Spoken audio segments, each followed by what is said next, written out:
The other night, I met this Swedish girl at a bar in Shibuya. First, we are talking in English, super casual, just a chill conversation. She was funny and easy to talk to. But the moment she switched to Japanese, she said, 私は留学生です。日本語を勉強しています.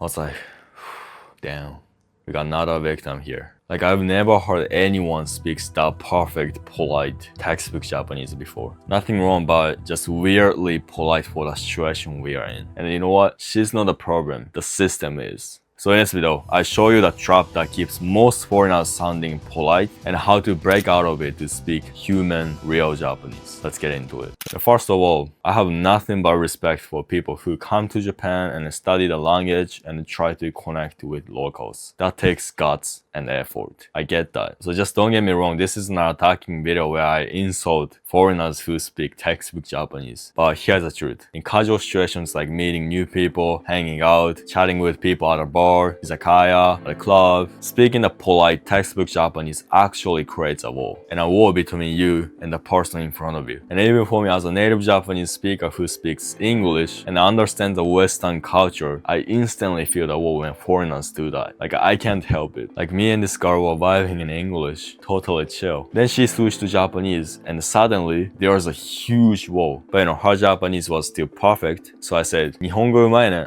which means your Japanese is good. And then she goes, yeah, mada mada desu. I was like, okay, if you can copy the Japanese humbleness, why don't you copy how we actually speak? There was this Indian guy next to her. He was a Japanese beginner asking her to teach him Japanese. And she started giving him whole textbook lines like a senpai. So I said this to the Indian guy, yo, subscribe to my channel. There's a difference between textbook Japanese and how we actually talk. And my channel is gonna help you sound natural, not robotic. And he did subscribe to my channel. And I told her the same thing. Guess what? She looked at me and said, it's okay. I already speak Japanese and I also still learn it at school. That's when it hit me. Most foreigners think once they've mastered textbook Japanese, that's it. But that's exactly why they never connect. All she was learning was formal, polite Japanese. And learning formal Japanese is not a bad thing, by the way, because it is important in the right context like workplace, customer service, talking to strangers. Yeah, it is important, sure. But if your goal is to connect with people, to actually make friends, belong, have a good social life in Japan, you need to sound like a human, not a robot. You need to be able to speak casual Japanese. And if you've been already watching my channel for a while, you already know that. Or if you've already come to Japan and experienced the culture, try talking to people, you already know that when you only speak formal, polite Japanese to them, you feel that like invisible wall between you and the Japanese person. You know that there's always like a barrier that you can never break. This happens probably because you only speak formal, polite Japanese to them. And you don't want to create the wall if those are your goals, right? Okay, imagine you're at the bar. Don't walk up to someone and say, どこから来ましたか? 私はアメリカ人です.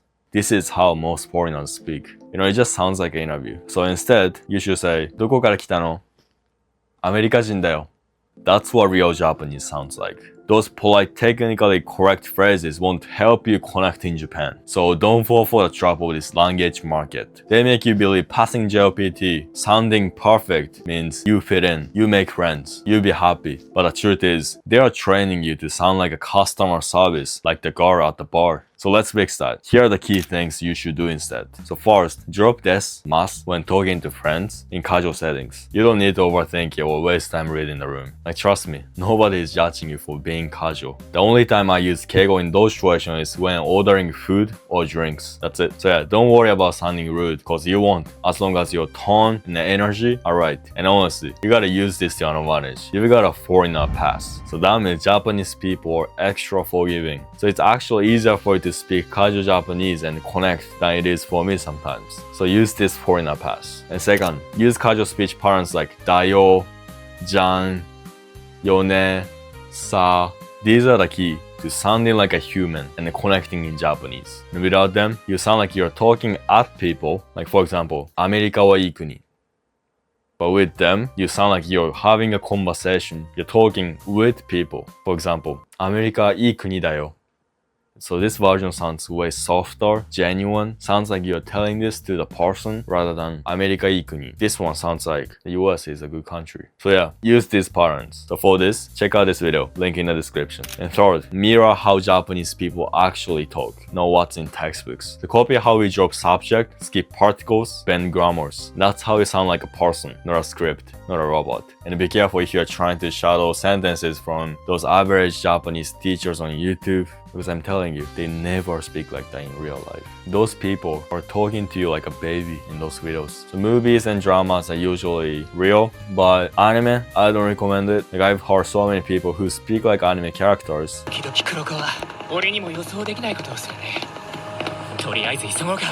I'm not trying to be aggressive, but let me be honest with you to help you. When you speak like an anime character, just gives me ick. I can't help but feel it. And I promise you, other Japanese people would feel the same. So yeah, I don't recommend shadowing anime clips, honestly, because it might make you sound like that. I mean, it's okay to learn Japanese from anime, but never shadow anime clips, okay? Or shadow my podcast videos. I promise you, my podcast is the most real podcast in the Japanese language market. So yeah, I put the link of the playlist down below. Go check it out. And that leads us to fourth tip, which is keep learning Japanese from my channel. Because I break this stuff down in a way that no textbook, no Japanese teachers ever will. You already know that I only teach you the real stuff. I don't sugarcoat. I'm always real. So yeah, make sure to subscribe to my channel if you haven't already, because you don't want to miss out the real information, right? So yeah, that girl at the bar, she's gonna live in Japan for years, but still sound like a polite tourist. And that's fine if that's what she wants. But if you want to connect, build friendships, build relationships, and feel like you finally belong here, you have to learn real Japanese, not classroom textbook Japanese. So follow the steps I taught you. Or if you want me to guide you step by step, join my program where I teach you casual Japanese in depth. The link is in the description. And right now, you can join for free. So don't miss out this chance, alright? I see you there. Make sure to subscribe. Let's get out of the foreigner phase, and I see you in the next one. お疲れ.